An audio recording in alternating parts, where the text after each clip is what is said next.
We have a real treat this afternoon.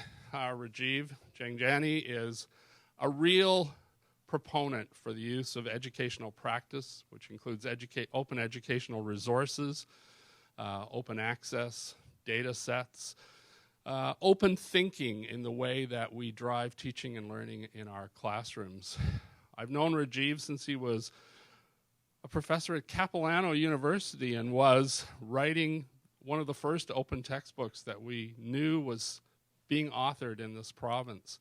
Since that time, he's worked at Kwantlen Polytechnic, worked with Thompson Rivers University to build open courseware and open psychology textbooks, has been the guiding light for an open psychology text bank amongst institutions in the province, and is a great speaker and proponent for the social good that's involved in open practice. Rajiv is going to light you up a little bit this afternoon, so be prepared and really pepper him with tough and good questions, because the open movement needs more proponents, needs more faculty members, librarians, instructors supporting the use of open resources and open textbooks across our institution. And Rajiv's going to arm you with some really great arguments on how to make the case. Please welcome Rajiv Jhangiani.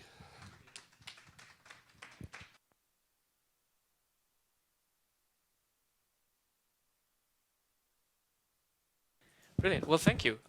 Now I can hear myself. It's so funny. Every time I meet with faculty and staff at institutions, it's really the same as working with students, right? How many of you are instructors? I'm just wondering. Brilliant. So this is pretty much what a classroom looks like, isn't it? When students sort of come in. And lots of inviting seats at the front.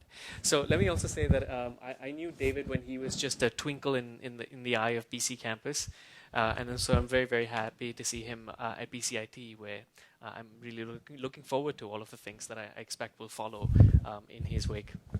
So I've been talking quite a bit about not just open educational resources, but the practices and how the use of open educational resources changes what we can do and the possibilities that expand from there.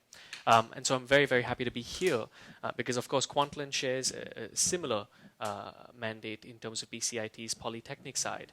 And so I think at Kwantlen we've seen a fair bit of usage of these materials. 2 weeks ago, I think we were recognized by BC Campus as having exceeded 100 course adoptions for open textbooks, the first in the province. But again, I think that's partly because of the nature of the institution. So again, I don't want to assume that everybody shares the same experiences as me in the classroom or working with students. So I thought I'd just start with some common ground and establishing some common ground. So I'm going to show you a bit of a story, a bit of a tale, and I want you to see if any of this is familiar to you at all. So first, let me set the scene. It's a dark night.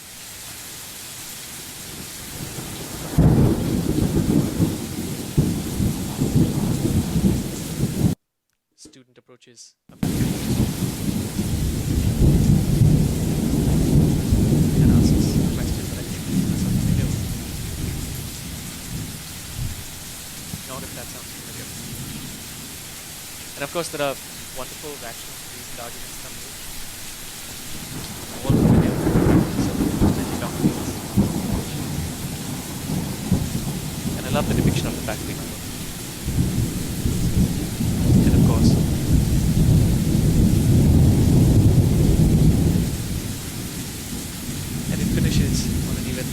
Comical note. Because it's really interesting to talk about ethics in this particular context, I think.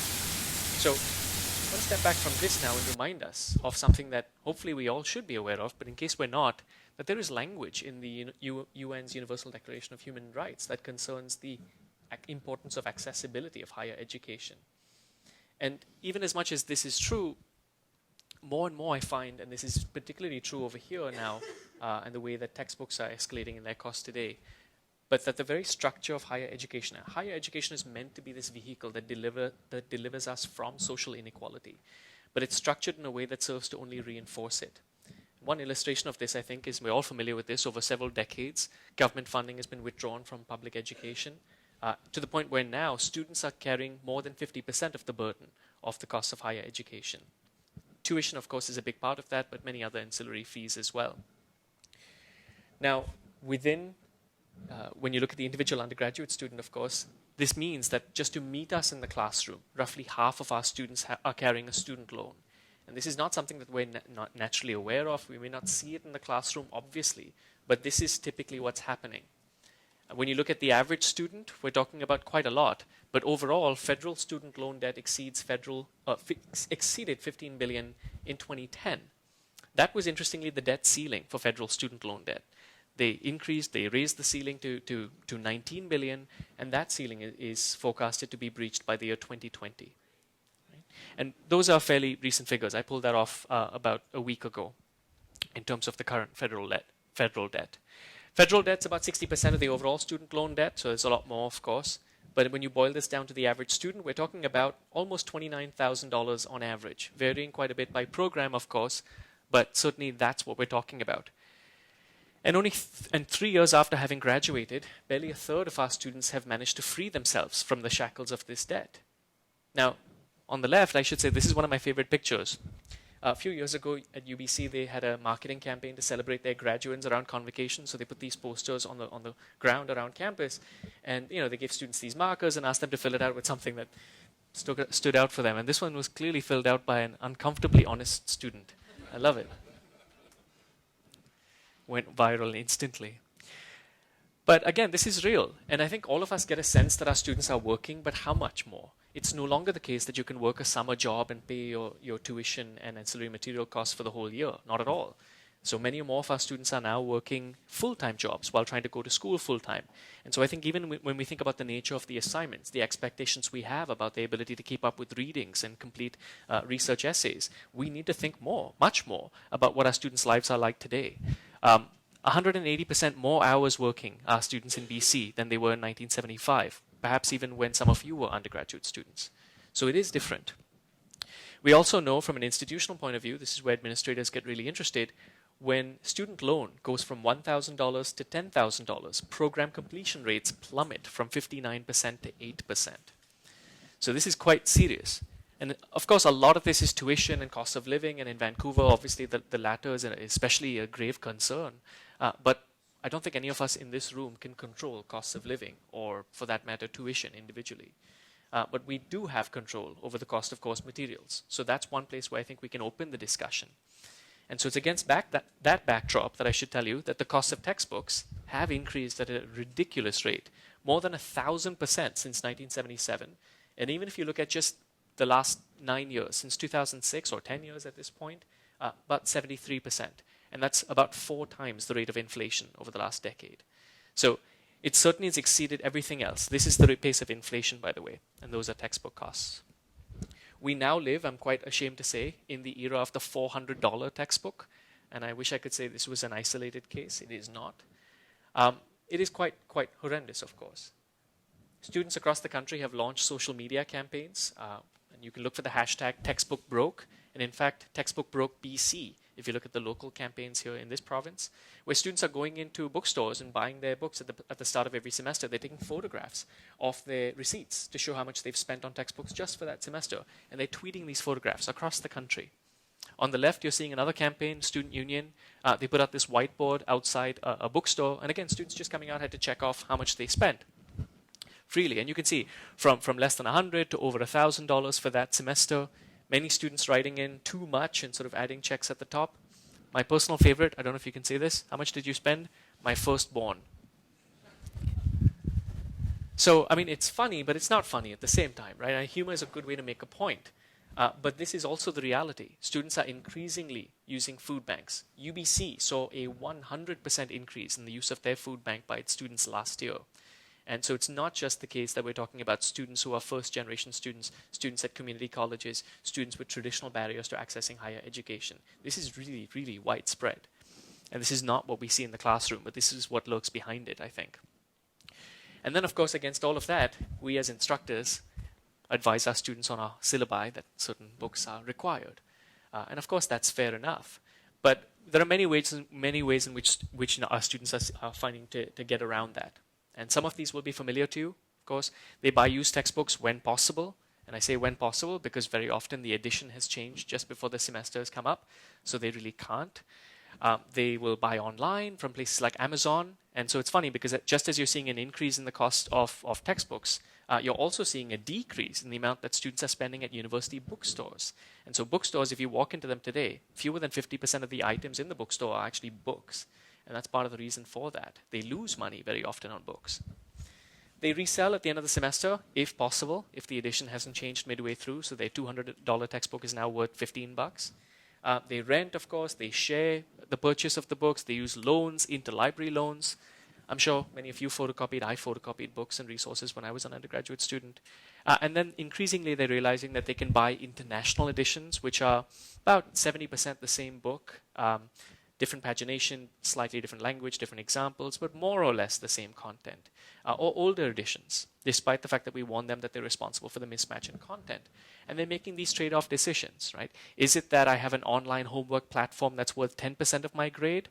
All right, if it's only 10%, I'm not going to buy the full price $200 book from the bookstore. I'll lose that 10%. If it's 40% of my grade that's coming from the online management system, I have no choice. I'm being forced to pay for a new edition because that doesn't come with the older edition, for example, or a used copy. So this is the reality of our students today. And I think we really need to be much, much more aware of this. In some cases, you can't really argue with them either. I mean, this is a fairly good point. Why, right? I mean, there's so many disciplines that do not require updates perpetually every 2 years. Think about the classics of literature. We have new anthologies coming out every 6 months. Do we really, really need that? And we can debate that. But I think we have to ask a question about would we prefer to have the unquestionably best resource in our discipline, let's say, if that's even true, accessed by, let's say, 40% of our students, or have a really good resource accessed by 100%. And then we have to look at what impact it has on their course performance. Right? And of course, we can make it better and we can make it worse. This is one of the ways in which we make it worse. There's nothing more frustrating for a student than being assigned an expensive textbook and then finding out 3 months later that they barely used 2 or 3 chapters from it. So this is very, very real, and students are quite smart. So they go to places like this dark corner of the internet known as ratemyprofessor.com, and they look up the reviews. They look to see not just how the instructor is reviewed overall, but they specifically look to see whether the instructor is utilizing the assigned readings, whether the textbook truly is required, because that is one of the tags on Rate My Professor, rightly so. And they're registering selectively in sections in which the instructor is either using a low-price textbook or where the instructor is actually using the textbook itself. They're also increasingly doing this, downloading the textbooks illegally through things like torrent. And again, the structure of higher ed, right? They think that this is the preferred option, that breaking the law is preferable in their minds to being being forced to spend this money on a textbook. This one's a great one. This is I'm going to read a bit of this out. This is in the United States. This is from the student who scanned the book and uploaded it. Penn State, you are gouging your students. We'd be willing to pay a fair share for this book, but that'd be far south of the $200 you charge at the bookstore. Fix this, lower the tuition. All the complaints are coming out here. And maybe students like me won't spend several days scanning your materials and putting it online. Also clean the bathrooms on the first floor of Willard, which I love. But again, how can you not empathize with a student in this position? And of course, this is happening more and more. And it's not just this. It's not just that they're making these decisions, because I think instructors easily revert to a position of, well, my students should know the value of their materials. If they believe in the importance of the education, they would spend the money. It's not that much money. But yes, it is that much money when it's a choice between groceries that week or rent that week and the books. And we know that there's a direct relationship between textbook costs and student success. These are data from the United States, but we just finished a survey of BC students, and we're finding very similar numbers. Where we know that over 60% of our students do not purchase textbooks for at least one of their courses, most likely an elective for curiosity-based learning, which is not great, but also 35% take fewer courses, and in fact 23% routinely go without textbooks, principally because of cost. So they know full well that they're taking a hit. Over 90% of them identify that they know that not having the required course textbook is going to negatively affect their course performance, but they're still making this trade-off decision. So I'm not trying to suggest that faculty and instructors don't are not do not empathize with students, so that we don't care about their plight. I think for the most part, a lot of this is hidden. And where we see it is in these requests we get from them. Do we really need the current edition? May I use an older edition? And when we see that some of them genuinely don't even have the textbook, for example, when we walk into the bookstore and we see our sections orders and we see there are so many copies still remaining on that stack, and we wonder, maybe we wonder. But I think this is us as well, right? Because we care about our students, but we have a lot else on our plate. And I think, it's a struggle. With the teaching loads that we have, with our commitments to serving our departments, our disciplines, our communities, with the desire to keep up to date within our disciplines, and God forbid, spend a couple of days with our family, every couple of weeks maybe. So, but, with all of this incredible workload that we have and the constant downloading of responsibilities to individual instructors, we get these wonderful smiling faces that knock on our office doors every few weeks, unsolicited, of course, or they send us mail. Packages, big brown packages, with textbooks and other offers, right? And they'll knock on your door and they'll say, hey, we've got this wonderful new shiny offering. It's up to date. It's everything you want. In fact, it's going to let you do your job with the least amount of effort. We're going to provide you with all of the readings you need. You don't have to take time to look through anything. We're going to provide you with a massive test bank, so you never have to write a question for the rest of your life. We're going to provide you with PowerPoint slides. And they say this like it's a good thing. I don't know how many of you have seen the quality of publisher PowerPoint slides. It's sort of like when you throw up in your mouth. It's quite bewildering that they think this is a selling feature. And more, it's the online adaptive automated learning platforms, right? Which they're selling, which they make all sorts of interesting claims about the impact on learning, its efficacy. No research to back it up, usually. And so it's quite interesting, I think, that we never ask the question of publishers. We never ask for proof. We never ask for efficacy. When it comes to something like open education, everyone wants to know, where's the data? I need to know that it's not harming my students. Is it helping them? But nobody asks the question of the publishers, of course. And I think all of this leads to a bit of a principal-agent dilemma. And this is when you have an individual making a decision that a larger group of people is governed by, or that the larger group faces the consequences of, but that the individual making the decision does not actually have to face the consequences of. You see a similar thing with doctors prescribing high-priced medication, for example. And so you have, for example, conversations that might happen with faculty. If you actually do have this conversation with the publisher reps and you say, I'm concerned about the cost to my students, can we lower this? I don't think we realize how much negotiating power we have, by the way. I had a conversation with a publisher rep about 6 months ago. And this was for a textbook, actually this textbook, which was $190 in terms of the hardcover price plus taxes and shipping. It's for a cognitive psychology text for a course that I teach. And we negotiated back and forth. And I said, I'm not comfortable with this. She wrote back, what was it? I think 2 days later, saying, what would you be comfortable with? And that kind of threw me, to be honest, because I wasn't aware that I had that much latitude. So I thought I would be conservative. I didn't want to, be too ridiculous. I said, certainly less than $150, and I was waiting to see. Within 2 hours, she wrote back saying, absolutely $150, no problem. But that emboldened me, to be honest. So then I said, well, I've been thinking about it a little more. I think there's another possible textbook I would use, and that's probably going to be about $120.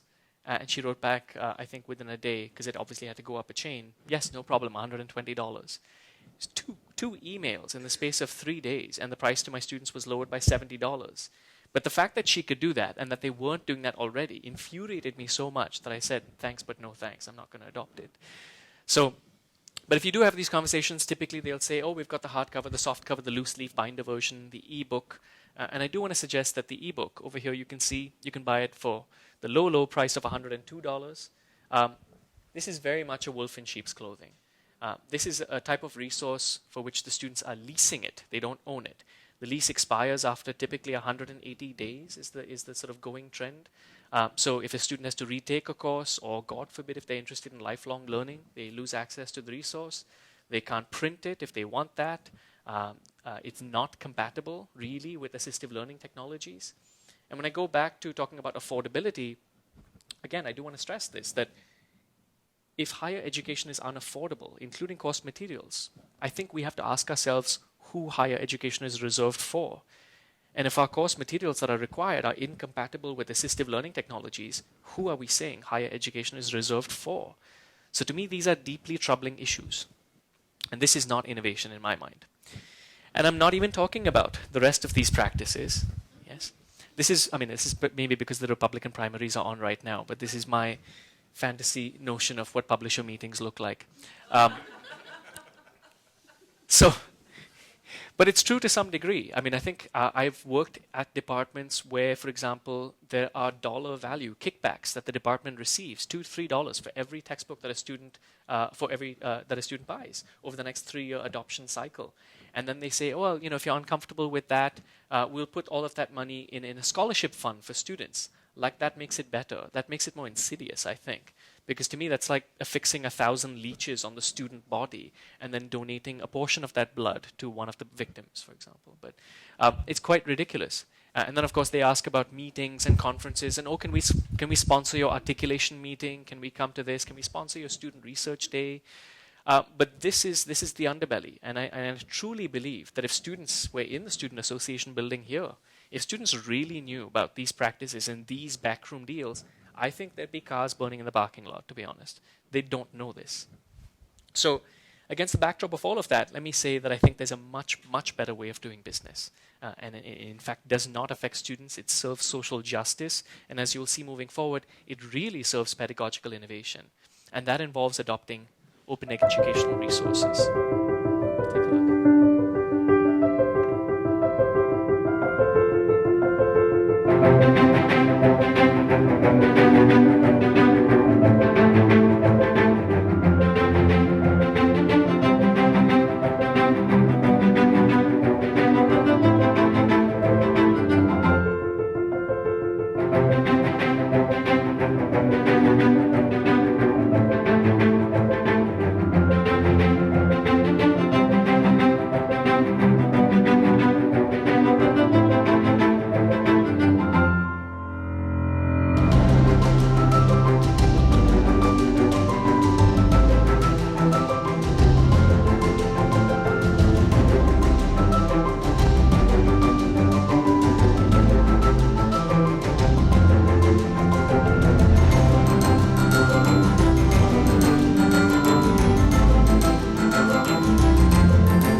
So as you can see, this video has been produced by OpenStax College, which is one of the major providers, but one of many providers of open educational resources and open textbooks in particular.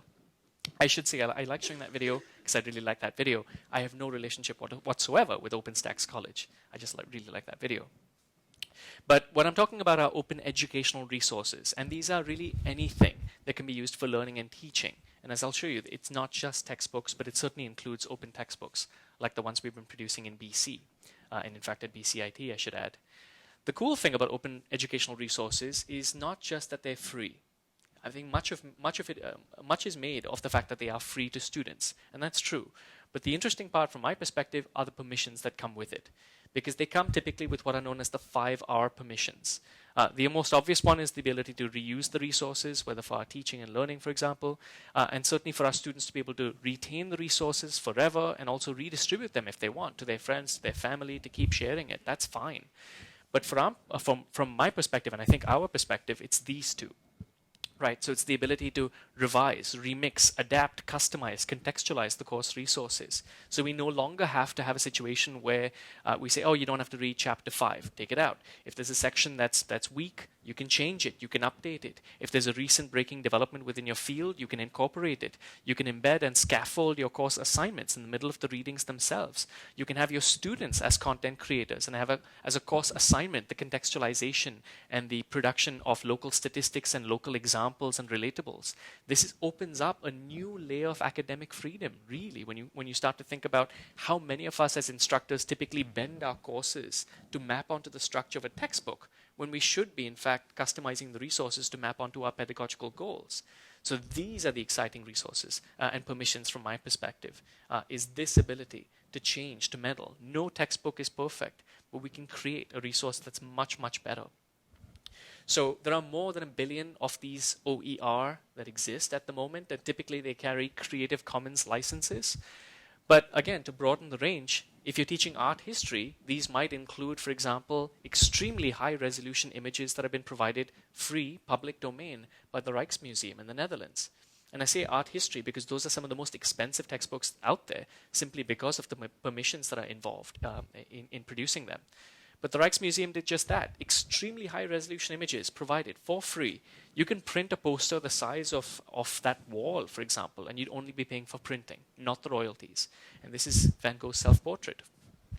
Right? If you teach English literature, for example, this would be, you could turn to Project Gutenberg and the thousands of classics of English literature that have been digitized and are available in a variety of formats for free. A friend of mine, Robin DeRosa, who teaches at Plymouth University in New Hampshire, did a wonderful thing. She put together an open anthology of early American literature, again, free for her students. She went a step further and, in fact, used a free plugin on WordPress that's called Hypothesis.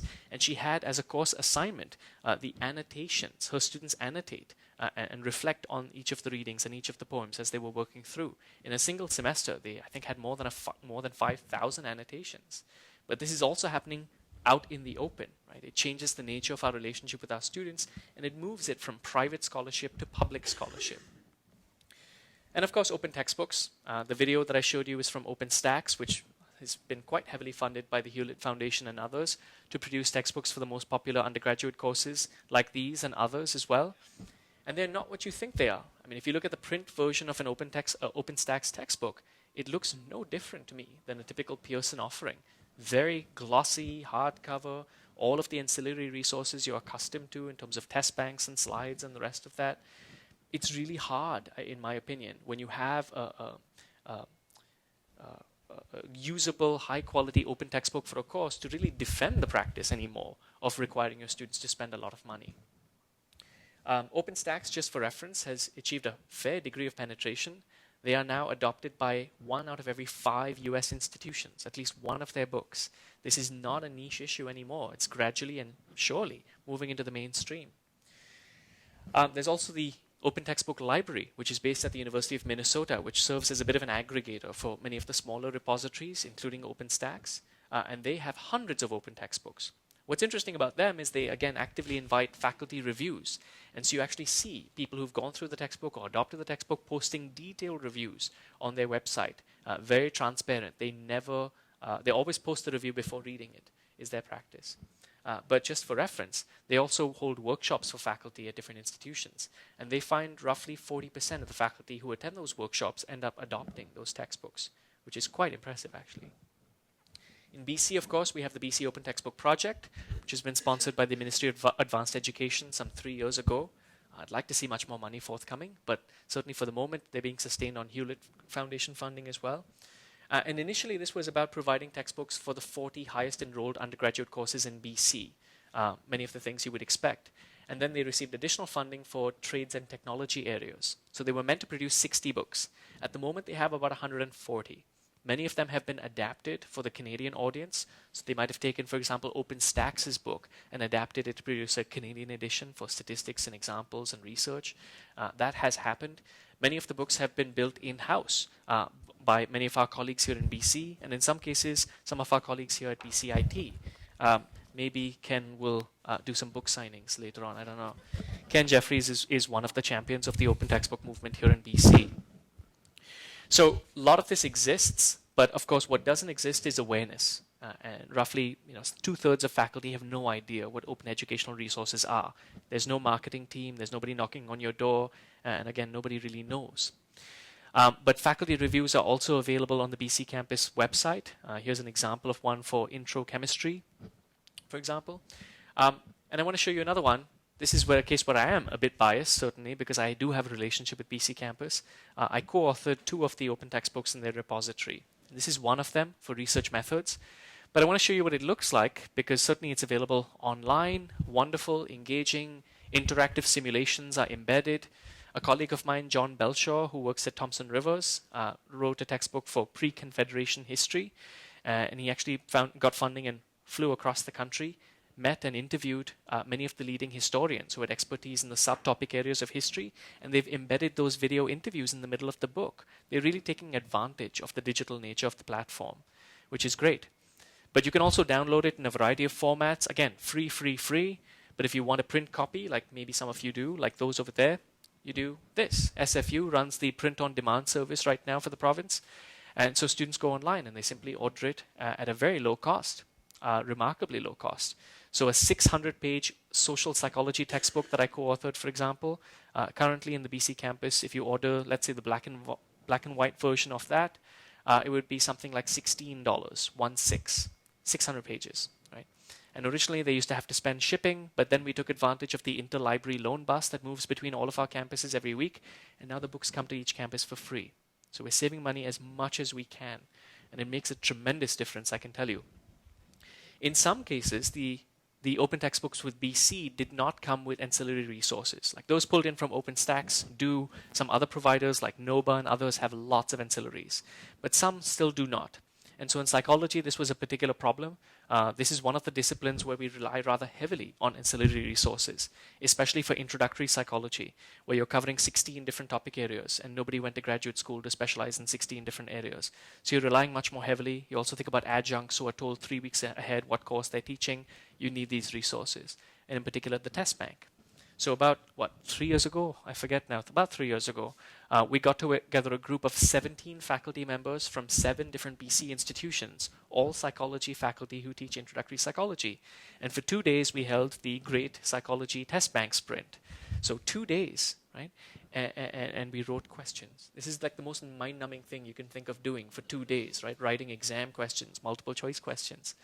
That's what we did. But we wrote questions, and we ate, and we wrote questions, and we drank, we wrote questions, and we went dragon boating.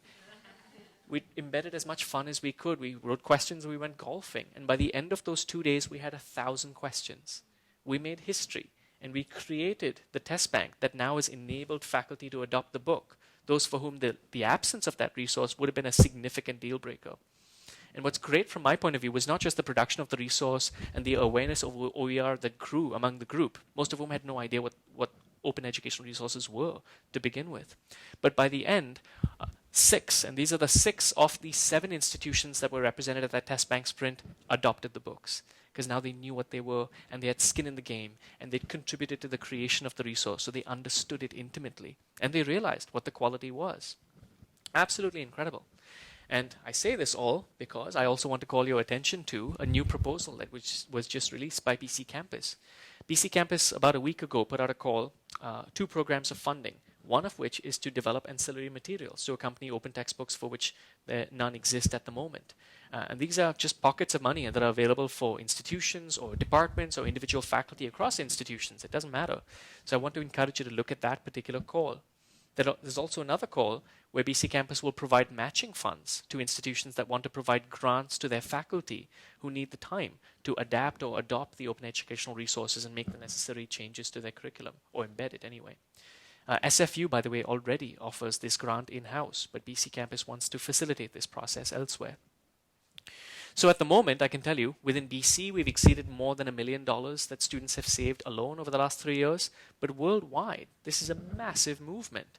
And because of the BC Open Textbook Project, obviously much of this has to do with David Porter's leadership when he was there, students in BC have saved more than $1 million, yes. Students at Kwantlen, by the way, as I said, have used open textbooks for more than 100 courses, collectively saving them in our small class sizes about $250,000 at this point. But worldwide, it's 174 million. And BC is viewed as a bit of a leader with open textbooks, I'm happy to say. So I'm going to take a step back, though, for a moment, because I do want to address many of the questions that I think you ought to be asking or perhaps already are. One of the main questions always when I talk to faculty about OER is the question of quality, right? Because there's this persistent assumption that you get what you pay for, and if it's free, how good can it be? What's interesting about open educational resources is that they are free to students. They're not free to produce by any means. And that's where philanthropic organizations like the Gates and Hewlett Foundations come in. That's where the government comes in, like the Ministry of Advanced Education. That's where professional bodies have come in, like CALI, whatever that stands for. Escapes me at the moment. Computer Assisted Legal Instruction, I think. Thank you. Or Center for. And also institutions. For example, Oregon State University and SUNY, State University of New York, have grants where they develop these resources in-house. But I want to start with asking the question about the quality of traditional resources, because again, that's not a question we usually ask. And this is a major national survey in the United States that asked faculty about what do you think about the quality of traditional publisher-supplied resources. And as you can see, 16 or so % think it's excellent, another 36%, let's say, think it's good, a few think it's average or poor, but about almost 35% don't really have an opinion, which is interesting. Now that's traditional resources. This is OER. The first thing to notice is that the green section is the biggest, because nobody knows about OER. So the people with no opinion about OER is the largest at almost 60%. But you also have 6% saying it's excellent and about 25% saying it's good. And I'll take your question, but I want to sort of reflect this accurately, because when you actually look at the people who have an opinion, roughly 80% of the people who have an opinion about traditional resources think it's good or excellent, so favorable essentially, and roughly 75% who are familiar with OER think it's good or excellent. So I think the conversation for me is here, because most people have no idea what it is. And the myth and misperceptions about OER and this question about what is free to me to use can't possibly be worth anything is something that I think is a big challenge. But please. I think it's been answered. I was curious if the question was being posed to students or faculty. That looks like it's faculty. Yes, this particular question is being posed to faculty. I will show you in a minute what students think of the resources as well. But I'd like to show faculty first, because usually if I show people what students think of these resources, people think, oh, well, students, what do they know about the quality of the resources, right? They completely discount their opinion, which we shouldn't, but I think we do. So I think it's interesting to see this, how close they are. In BC, we conducted a major survey last year, which came out about a month ago as a white paper from BC campus. And we showed that those in BC, this is BC faculty who've adopted OER or open textbooks in their courses, rate the quality of them significantly higher. And to me, this is yet another illustration of how familiarity with the resource is really a gateway to adoption, because there's a lot of myth out there. But what do students think? Yes. So this is an example. This is just a fairly representative survey. This was at Kwantlen, and the two different color bars are just students from two different instructors at Kwantlen. But they're remarkably similar, I think. But yes, they like the quality, no question. They like the quality very, very much. And I think it's very difficult to find favorability ratings for traditional textbooks that resemble this, by the way. But they also like other things. They like the convenience. They like the access. They like the portability.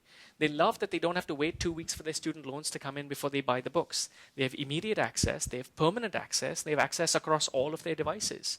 They can order a print copy for less than $20.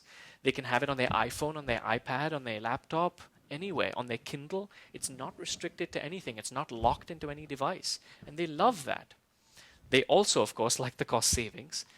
That's a bit of a no-brainer, of course, but I did want to ask them, how much does this actually matter to you? And I think one individual said it doesn't matter to me. Well, good for them. You know, I would love for all of my students to feel like cost is that little of an issue.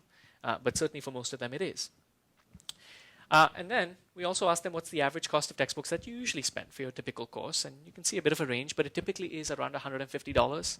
But I always like to point out that I think it's particularly fitting that this graph resembles somebody sticking out their middle finger. Really, if you think about it, it's quite appropriate. But we also asked them at the end of the semester, now that you've used an open educational resource or an open textbook for 4 months, now, would you have preferred to actually spend the money and have something from Pearson or Nelson or McGraw-Hill, for example? And really, almost all of them say no. Again, you have that one, but typically, no.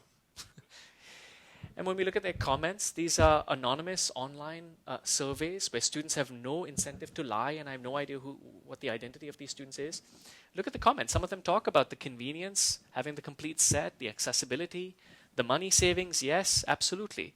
But I blew this one up a bit because this matters a lot to me as an instructor. Right? I would not have bought the textbook for this course because it's an elective. I would have possibly walked away with a C. Now I might actually get an A-. And that's the student that I'm trying to target over here. And I think that's many of our students, in fact. And aside from all of this, I should say there's something quite magical. It's intangible, perhaps. Maybe I could study it better. But to walk into a classroom on the first day of class and have your students look at you somewhat quizzically, that we went to the bookstore and there was no textbook there. What are we supposed to do? So no, the textbook's already on the learning management system. It's there. It's free. You can download it. You can order a print copy for low cost. They're sort of looking at me like, where's the catch? What's going on? And when they really realize that this is real, I'm not making this up, it's hard to explain the impact of this on the development of rapport in the classroom. When they know on the first day of class that I think about them and I care about them and I care about their outcomes. And that stays with me throughout the semester. So at this point, I should say there have been 13 peer-reviewed studies published that have looked at the impact or the efficacy, really, of open educational resource adoption in the classroom on a range of educational outcomes like course performance or metrics like retention and completion rates. And overwhelmingly, these say the same thing. It's remarkable. The aggregated sample at this point is over 65,000 students across many different jurisdictions. And I'll show you two examples of what they show. But every single study, without exception, has shown that students using open textbooks have performed exactly the same as those with traditional resources, or where there is a difference, students with open textbooks have outperformed those with traditional textbooks. And I don't mean to suggest that there's something magical, glitter and unicorn that flies off the pages of the open textbooks. I think it's access. And I think it's those who wouldn't have purchased the books that's really driving that difference. But here's a good example. This is a really well-designed study last year. It's quasi-experimental, but massive. 16,000 students across, 10 different institutions. And they used a technique called propensity score matching to ensure that the groups were equally matched so that when the course began, there were no pre-existing differences across the groups. It's just a way of maintaining control. And they found overwhelmingly, and I can go through this in more detail if you have questions, but the students using OER had lower withdrawal rates. They were more likely to pass with a C- or better, which is an effective prerequisite in these institutions. And they performed better, higher course grades. They also enrolled in more courses that semester and the subsequent semester. So you get a sense of where those cost savings are being channeled. And I think it's interesting to highlight there's potential tension here. Because when you have a lower withdrawal rate, the students who would traditionally drop out of your course, if they're still in the course, to then, on top of that, maintain a higher course average, that's actually more impressive than it just being a higher course average. So I think it's really something worth looking at. We just finished the first study in Canada that looked at open textbook efficacy. This was at Kwantlen. And again, I can talk about this in more detail if you have questions later. But long story short, in almost all cases, this is across three different instructors, about 7 different sections. We found no differences in exam performance across the semester with the open textbook versus the traditional textbook. And I should add there's 3 bars over here because the red bars represent those with traditional textbooks. That would be the 10th edition of a Nelson textbook, I think it is. But these 2 represent an open textbook from OpenStax, actually. The yellow bar is where we gave them the print copy because we wanted to look at the difference in the format as well on learning, not just the open versus traditional. And we found there was no difference in course performance between students who were using the print copy of the open textbook versus those using the digital copy of the open textbook. But on the first exam only, students with the traditional textbook performed worse, significantly worse. And again, I think that's a good illustration of access and those students waiting 3-4 weeks before they purchase the textbooks. This is a post-hoc explanation though, so that's my guess of what that means. But that's the only space where we see the differences at the start of the semester. So this is a nice rubric that David Wiley, who's one of the parents of open education, I think, has put together. And I love it. Mad, glad, sad, rad. On the y-axis, the vertical axis, you're seeing the cost to students of course materials ranging from 0 to, should probably say $400 at this point, but low to high or no cost to high cost. And on the x-axis, you're seeing the proportion of students completing the course with a C or better. Again, in our jurisdiction, this would be the ability to use the course as a prerequisite moving forward, as opposed to just passing with a D. And what they found, this was at Mercy College in the United States, where they converted a math course that used an expensive textbook with My Math Lab, cost students $170 plus taxes. they moved it to an open textbook, and they used an online adaptive learning platform as well, but one that was open. So eventually it cost students $5 instead of $170. And with the traditional textbook, they found that just under 50% of the students completed the course with a C or better. And when they switched to the open resources, they found that 62% finished the course with a C or better. So this is where the rubric makes sense. The two ones that are gray are less interesting. Because if you don't buy your course resources and you perform badly, that's sad, but you shouldn't be surprised, right? If you buy the resources and you do well, you're glad. But again, not that surprising. But what makes you mad is when you spend the money and you don't do well. And what's especially rad, I think, is when you don't have to spend a lot of money and you do exceptionally well. And that's what we're talking about. That's the difference that access makes. And I think part of this, woven into all of this, is our wonderful, fantastic delusions that we have as faculty about all of my students have access to my required course materials. Not true, we know that. Secondarily, all of the students who do own the course materials are actually engaging in reading the course materials. Yeah, no. So I think once we move past those fantasies, we start to realize how little of a difference that actually makes. And really, when you look at efficacy, it makes no difference at all. So in terms of OER and open textbooks, this is sort of a bit of a summary. This is partly why I think this is a win-win-win situation. So it's a win for students. And for students, it's quite obvious: cost savings, access, immediate access, portable access, permanent access, but also course performance. People often ask, do you have any proof that this is not harming students? We have more proof than that. We know it's not harming students. We have proof that traditional textbooks in some cases are harming students. Even if there's no difference in course performance, being asked to spend $300 to buy the same thing that makes no difference in performance, I would argue that's harm. But I would also argue that performing worse is harm. Please. Sorry, hold on. I think they're going to want to give you a mic. There's an online audience.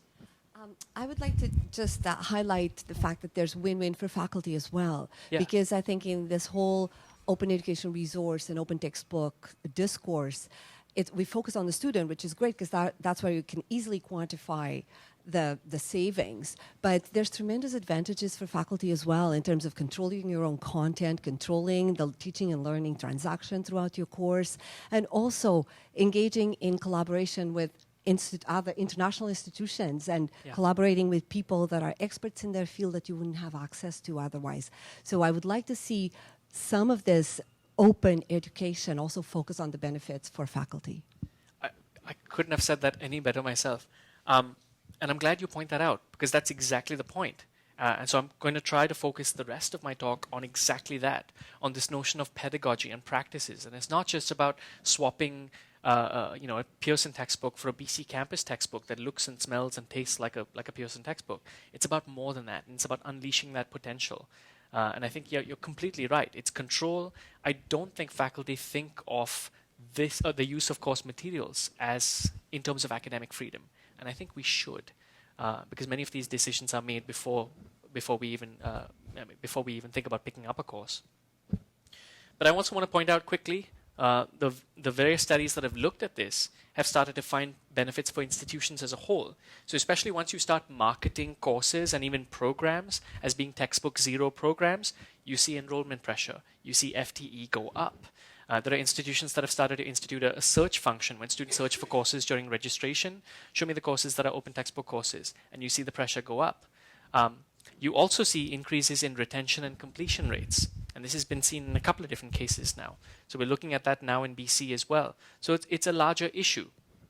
So institutions can start to look at their bottom line in a much bigger way. It's not just the fear of loss of revenue in the bookstore either. Bookstores are actually viable partners in the open textbook movement, especially when you consider the proportion of students that prefer a print copy of the textbook and the open license for an institution to print and sell those copies as well. There are different business models that we're talking about. But bookstores have been experiencing sort of existential crises for quite some time. And I think when we remember the mandate and mission of institutions, there's usually no language in there about bookstore revenue. There is language in there about serving students and perhaps even social justice and serving our communities. So I think we need to step back and look at the overall institutional impact. So this is me now, a bit younger perhaps, but I don't always assign a textbook. And I'm betting that many of you don't always assign a textbook either, right? Sometimes we teach upper-level courses for which there is no textbook. It's a niche area. We put together readings and other resources. We're used to doing this kind of stuff anyway. But when I do, I certainly prefer that it be open. And as I said, there's many reasons for this. When institutions take this more seriously, then you can start to see programs like this. Tidewater Community College in the United States has put together their first textbook Z, as they say, Z degree program, a 2-year business program with 0 textbook costs altogether. And once they started to market this program, massive spikes in demand for the program in the community. But this is where we're heading. And I suspect that over the next year or two, we're going to see more funding, including this province, for institutions that want to do this, that want to take advantage of the pedagogical potential, while at the same time serving students and making a name for themselves in terms of leadership in this sector. But now let's talk about pedagogy. Right? And I confess, I use the word pedagogy, and I think all of us use the word pedagogy a fair bit when we talk about what we do in the classroom. But I think we really, really should mean andragogy, because pedagogy is about teaching students, or children anyway, and we're teaching adults for the most part. So it's a bit different. But I still think we do this, right? The majority of courses that I've come across still use testing as the predominant way of assessing students. And when I say testing, let's say multiple choice testing, and let's take that to its lowest common denominator, fact-based multiple choice questions drawn directly from a publisher-supplied test bank. This is very common, ubiquitous, widespread practice.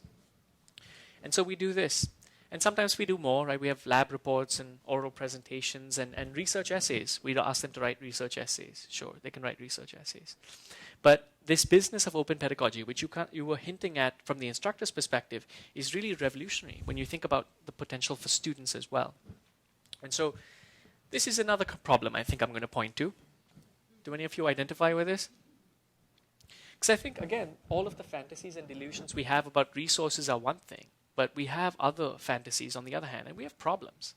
You think about, you assign a research essay, students, if you're being optimistic, will spend hours working on the essay, and they'll submit it to you, one person. That's the only person in the world who will read their work, which is kind of sad. Anyway, then you spend your time providing them with painstaking feedback, formative developmental feedback, things that you think, this is going to, and you think about this carefully. How can I phrase this in a way that's helpful, that the student won't react to, that's kind? I have to say something nice. Let me write this comment. What proportion of our students even pick up those research essays? And what proportion of the students who pick up the essays are bothering to read the feedback? And I think when you put all of that together, the hours that the students spend for one person and the hours that we spend for basically no one, this is like traditional assignments are sucking energy out of the world. It's just a waste of human potential when you put it all on the line. I'm being dramatic, but I think you get my point. And so this is an illustration of what you were talking about. It's not the only example, but I think it's a great example. How many of you are familiar with ChemWiki? Just wondering. 3, 4 of you, not bad. Yeah. So this is a big project that runs out of the University of California at Davis, where Delmar Larson and many of his colleagues have set up as students' assignments, course assignments over years. Students are writing, updating, revising wiki articles related to a variety of STEM disciplines. But it's not like Wikipedia. It's not just what the students edit goes public. It's not just anyone can edit it. It's a closed system.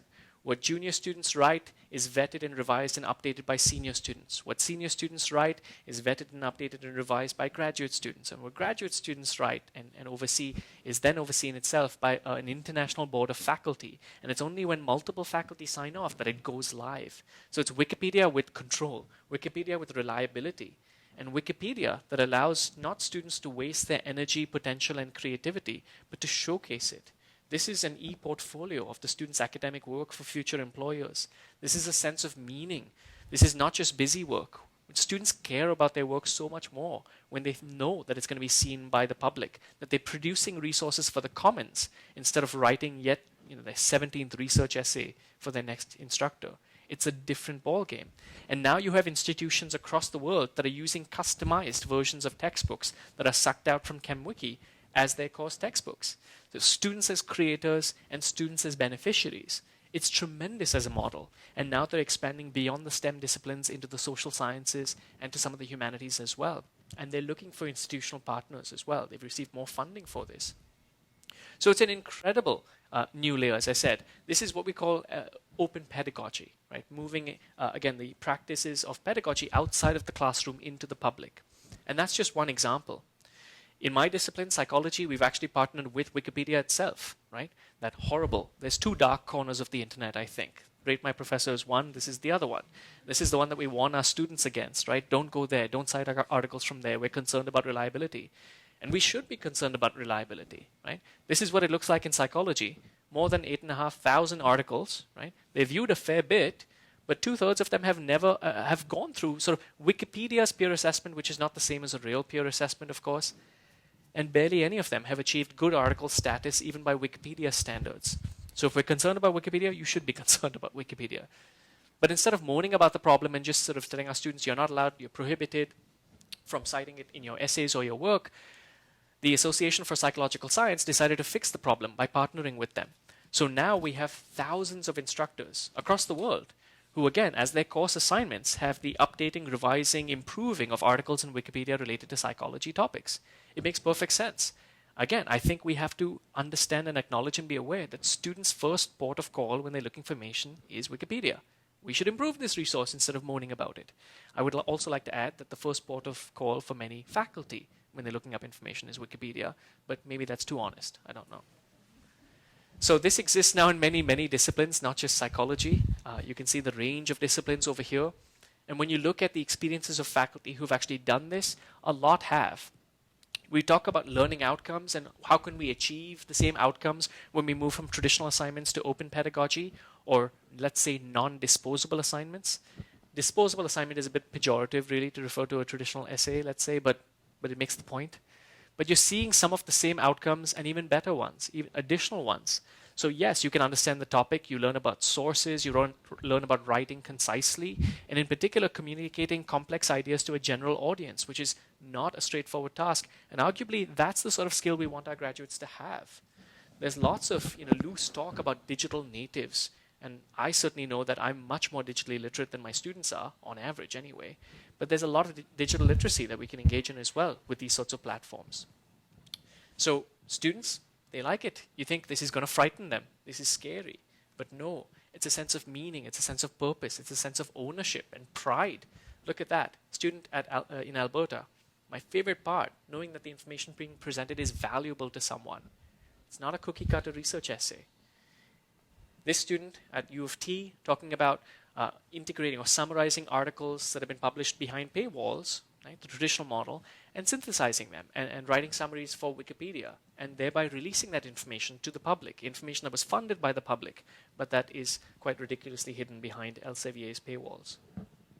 This sense of meaning and purpose, contributing to something longer lasting, bigger than herself, right? And you don't have to read all of these comments, but I do think it's humbling, at least for me it is, that when I publish an article in a peer-reviewed journal, there are far fewer people who are going to read my work than will read my students' work on Wikipedia. That's a little humbling, but it's true. Right? So a lot of students have taken on Wikipedia assignments at this point. A lot of articles have been created. And when you ask instructors at the end of this, would you do this again? Yes. It's a game changer for people. It's like that dipping in the toe in the open water thing. With the open educational resources, once you see them, you realize this is nothing to be afraid of. This is really opening up new opportunities. And the same thing is true with open pedagogy. Moving beyond Wikipedia and wikis altogether, here's another example. The US-based NOBA project provides open educational resources for psychology, obviously my discipline, so I'm going to give you more examples from there. And they have an international competition where students produce videos, 2 to 3 minute instructional videos that provide overviews of a psychological theory or a concept in a creative way. International competition. Last year, top prize went to 2 students at SFU. Right?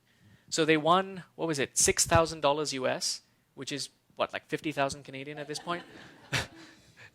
And the second prize went to Ohio State. Third prize was shared between students at, I think, Singapore it was, or India, I forget, and students at Kwantlen. Incredible. But now you think about this, right? This is not just this was a course assignment. The instructor at Kwantlen was teaching a course on attitudes and persuasion, had this as the course assignment. The students who won this, think about the sense of meaning, their pride in their work. Their work is now being used by instructors across the world to teach persuasion. That's the value of open pedagogy, right? That's the value of harnessing students' energy and potential and just thinking outside of the textbook or the traditional assignment. It's terrific. And yet another example I'll share is students in social psychology are taking their budding knowledge and they're applying it to address a real-world problem by writing and submitting for publication op-eds, right? Share your knowledge with the wider community. It's not like Wikipedia in a sense, but it still is such a tremendous skill-building exercise and a tremendous kind of object to have in your portfolio as you graduate, to have already been published, especially with expertise in a discipline like this. It's terrific. So, when you look at all of this, when I think about assignments, I like David Wiley. I'm going back to him because he's a great inspiration for me.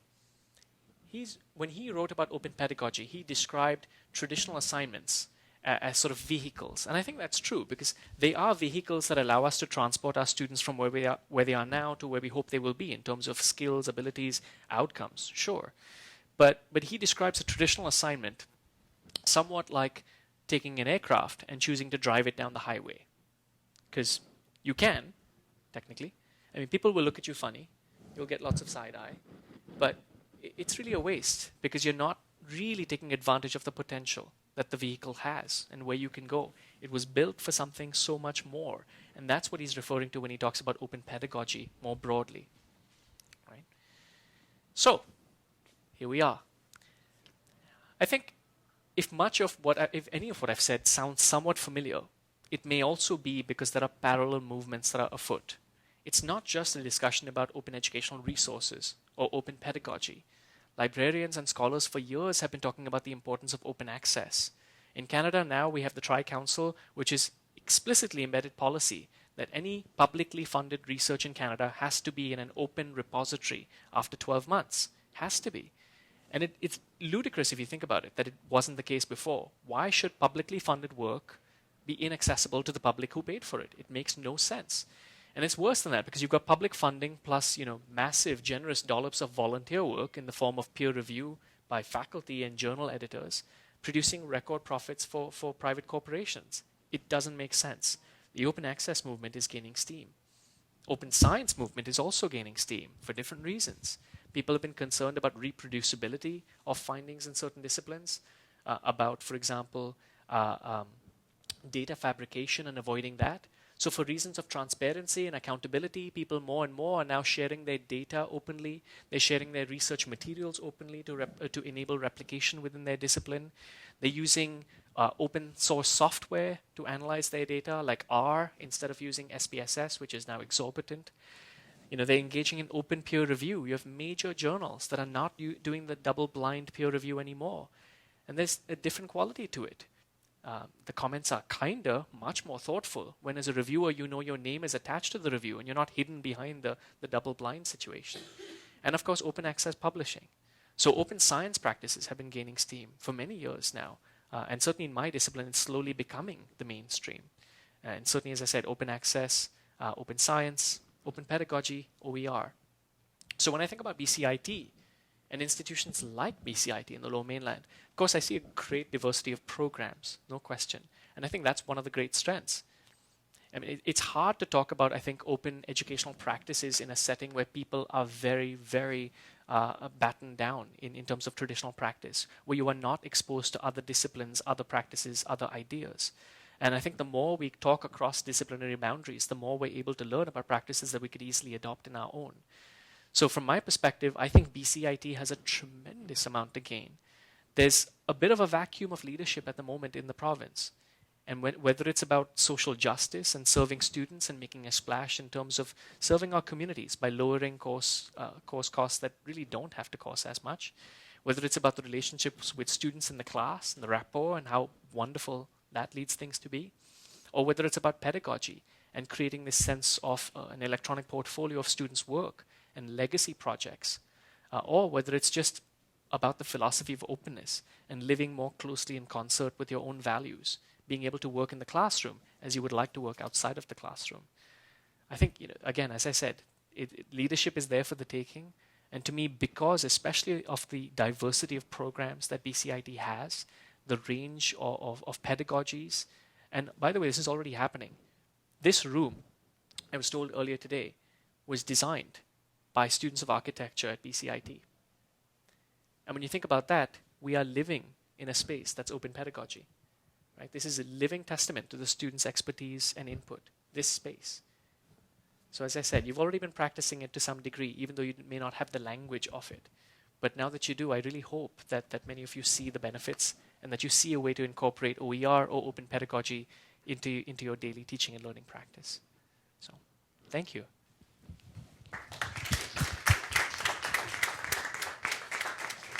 Thanks so much, Rajiv, for a very inspirational Thank you. afternoon. One of the things that Rajiv brings to the game is a research-informed practice. And I think that is something we have to get really good at around here, and that is using good research to inform the things we do. Please, if you have some questions.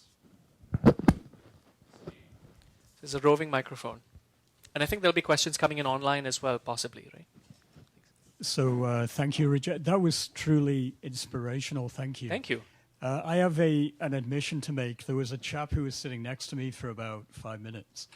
It serves us right. He was actually a student. Yes. And he was on the outside looking in here, and I saw him. I just flagged him in. I would expect he's paid about $2,000 in text fees. He's in his 3rd year. Have you thought about taking this message out to the students? Because if we want to accelerate change, I've got a feeling it might be a shortcut.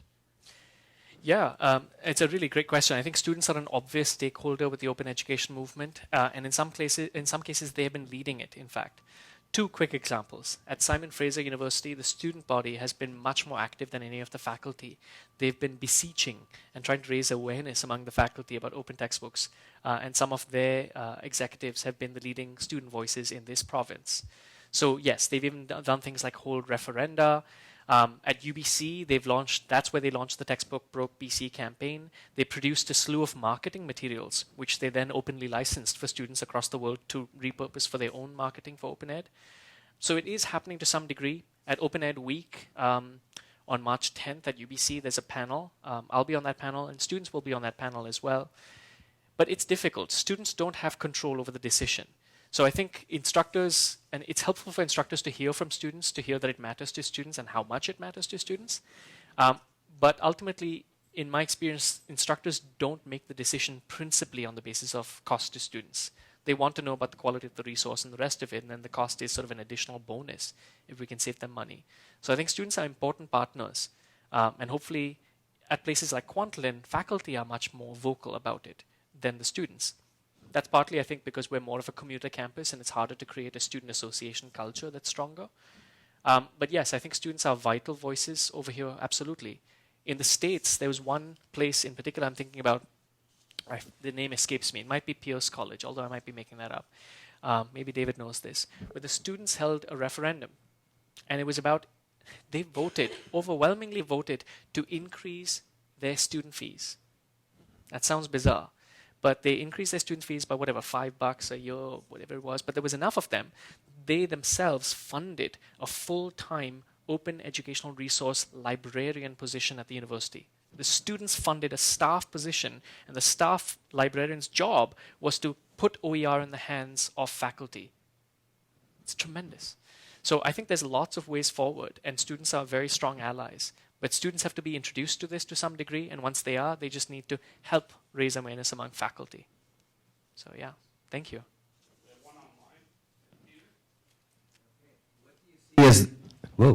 What do you see as the greatest barriers to broad adoption of open resources in BC higher ed? I think there's a few. Certainly the most obvious one is awareness. And I think raising awareness is ongoing. It's a challenge. I think the word is spreading. It's easier to create cultures within institutions, but there's no marketing campaign. There are no sales reps for open educational resources, and that's a big, big challenge. I mean, people, at my last visit, somebody said, you're the first representative or, textbook representative for open textbooks that I've ever seen. And it's weird for me to think about it that way. But I'm doing all of this off the side of my desk on my own time on top of all of my coursework and research, and it's a challenge. So I think that the marketing side is a challenge. I think institutions need to do a lot more to raise awareness. The funding programs from BC Campus will help. when faculty see that they have time and money that they can get in exchange for taking the time to do the work, to adopt these resources, or to change their course assignments, or to have their course assignments be the production of the open ed resource in the first place, that helps. But at the same time, I think it's tricky to sort of balance the swell of grassroots support with knowledge that when senior admin want to support something, when they see the value to the institution economically, but also in terms of its mission, it's hard sometimes to avoid overstating that. And sometimes I want to avoid overstating that, right? Because sometimes ideas that are really good ideas that come from admin tend to be recoiled from simply because they come from admin. So I think it's a challenge, but I think admin are allies, quiet allies, in terms of they need to put in place the infrastructure necessary to support interested faculty and then get out of the way. Faculty need to know more about it, but awareness is the biggest challenge. The two other challenges I'll add. One is that just as the OER movement does not have representatives really knocking on our doors, the publishers do, and they're not taking this lying down. One example of this is a major push that's happening throughout, westward really. It started at a place called Algonquin College in Ontario, where they're trying to sign institutional deals, all in, where students have to pay a course fee. It's about 50% of the cost of a hardcover, full-price textbook from a bookstore.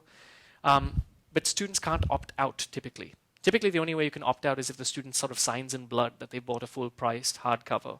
But otherwise, it's all in. And on the face of it, it's seductive, right? Because you feel that, okay, all of my students will have access to the materials on day one. And if you push them, they'll say, okay, we'll let them print. And if you push them further, they'll say, okay, we'll let them keep it beyond 6 months. And you can keep pushing them. But this is a problematic model. It completely hamstrings academic freedom, in my mind. That's one of the problems with it. Looking down the road, the smaller publishers that are part of this big conglomerate are not going to be able to stick by the terms of the Pearson orchestrated deal. But again, it still has problems. It's proprietary, it's not as accessible, it reduces choice, and students should be able to opt in instead of opting out, in my opinion. Even if you look at research in behavioral economics, countries that have opt-in for organ donation, of course, are very different than those who have opt-out. And so when you realize that opt-out is not really a choice, you start to see the impact on students. So I think it's important for students to have choice. I think it's important for instructors to have choice. But the push by publishers is seductive to many administrators, I think. So that's the second big challenge. The third challenge, I think, comes back to what you were talking about, which is it's not just about, I would not like to see somebody taking like for like and switching it, which you can do. Worst case situation, your students will still save a ton of money, and that's not a bad situation. But I would like to see the potential be explored much more. Of, for example, departments taking the ownership of a book, being able to update it every semester with new developments, not waiting 3 years for a new review cycle, for example. Customizing it, adapting it, embedding those assignments, taking that ownership. And so to me, the third challenge, I think, is helping faculty to understand the pedagogical potential that open ed possesses and trying to shift thinking away from let's operate within the same confines when we're operating in a very different world now.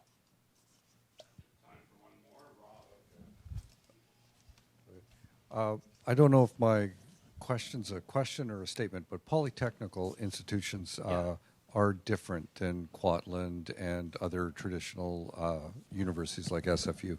We have some really unique programs here, and it's really a challenge to find any OERs. Yeah. And then if we do develop our own open education resources, we kind of affect our business model, that other places would then take our OERs, compete against us, and drop our business. And inconceivably, there would be some programs at BCIT that would disappear. And in these programs, such as mine, I teach in the critical care nursing program, there's 2 publishers worldwide. There's about 3,000 books sold North American. Yeah. I have no control. Yeah. We've published on iTunes U and created a closed economy for our courses. But if we released our materials, the hospitals and other universities would just use this, and we would fail to exist anymore. So it's kind of a bit of a dicey line between openness and the education and the business model that we currently have in a lot of polytechnical institutions. I think I'm glad you raised the point, and I think that the key phrase is business model right there.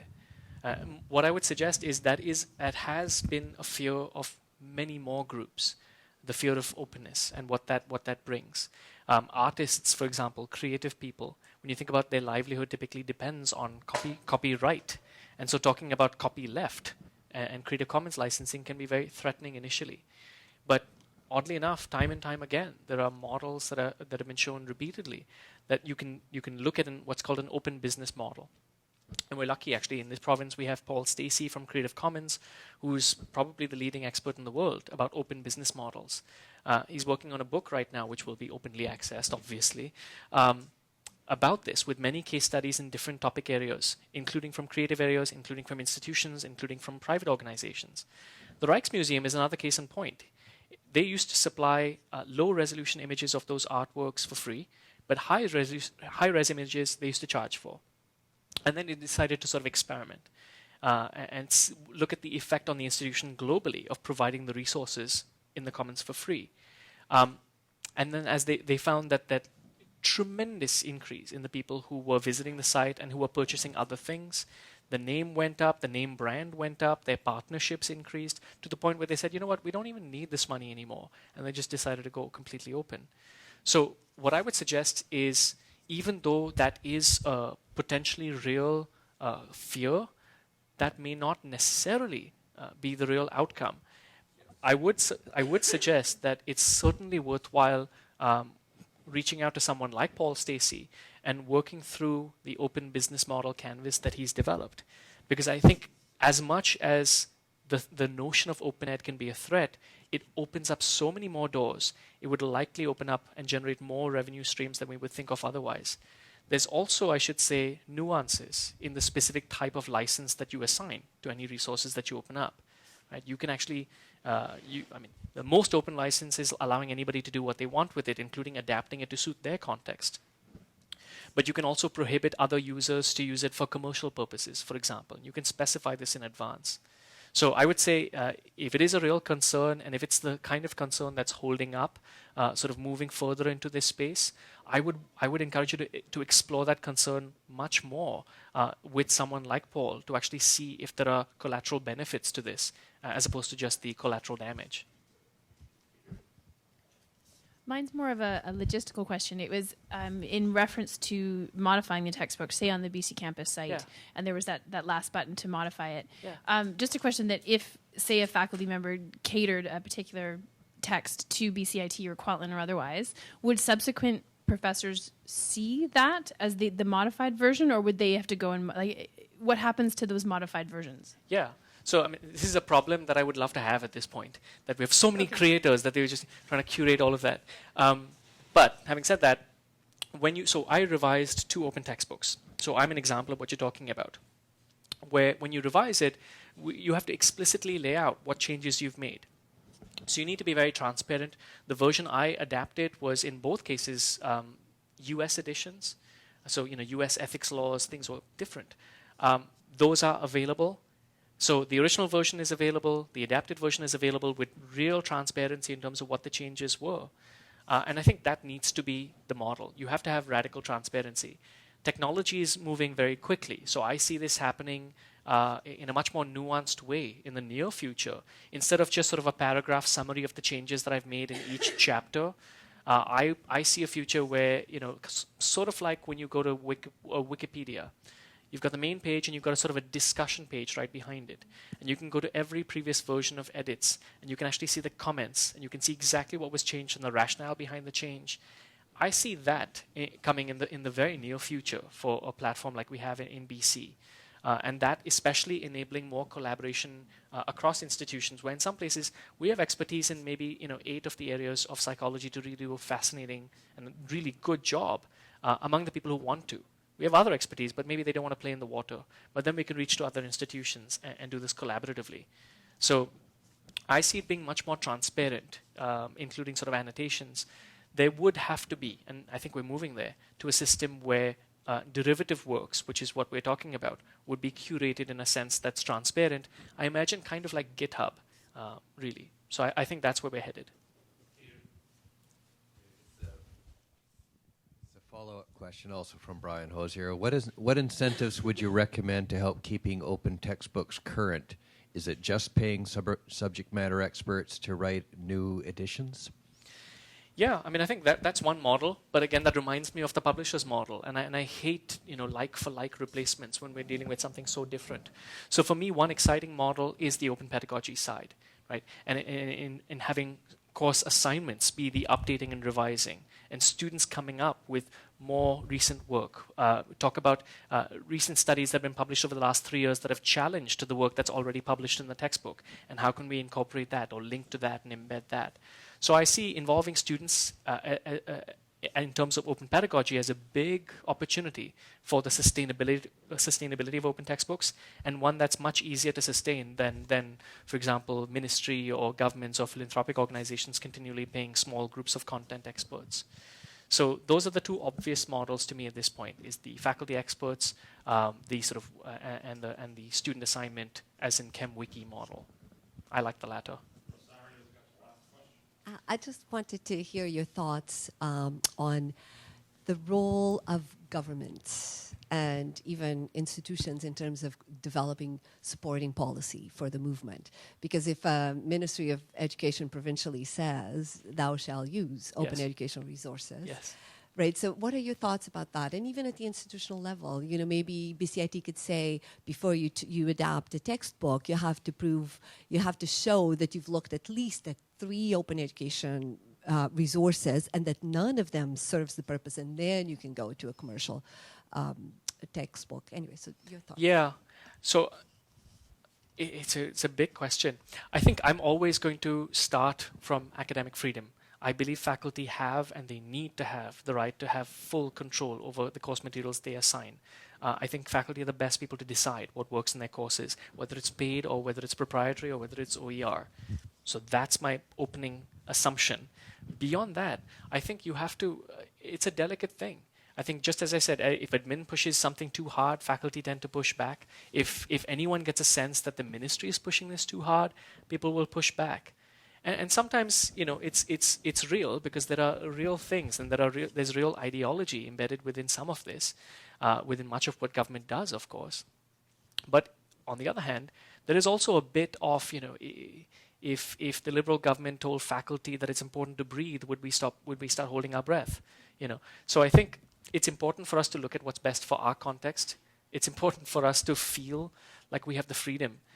I'm very interested in the policy that you proposed, but I would want to strike a balance where faculty don't feel like they're being constrained.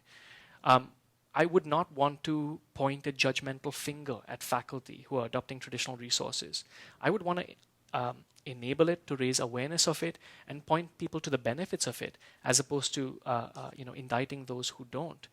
I think it speaks for itself once you know about it, quite frankly. But in terms of government, it's an interesting thing in BC. We're not the only government to support it, of course, but we're visible. There hasn't been as much support as we would have liked, and I think, unfortunately, the funding that they provided has been stretched for far too long, over and over again. I would like to see more tangible support. I think government could, if they do support it more significantly, rightly take credit for BC being looked at as a leader in open education in the world, really. But it seems to be an issue that, to some degree, is equally appealing, no matter what your political persuasion is. I think conservatives are really attracted to OER in terms of their efficiency. Liberals are very attracted, liberals in the true sense, are attracted to open education in terms of the social justice case. So it seems to be fairly resistant to a particular political stripe.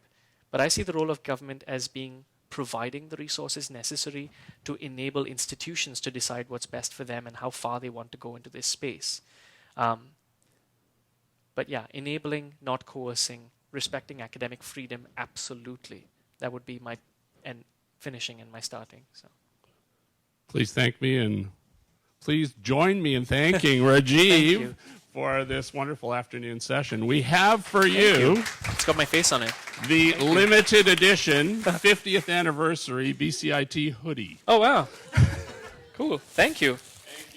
And if I'm not wrong, Ken, who's an open textbook author, and like I said, one of the really important people in this province, in this area, is one of your own. And I'm hoping that he'll come up and you can look at his book as well. Thank you. Yep. Thank you. Thank you for coming, and I'll be around if you want to come up and chat without the microphone. If you have any questions or comments or ideas, please. Thank you. Thanks for having me. Thank you.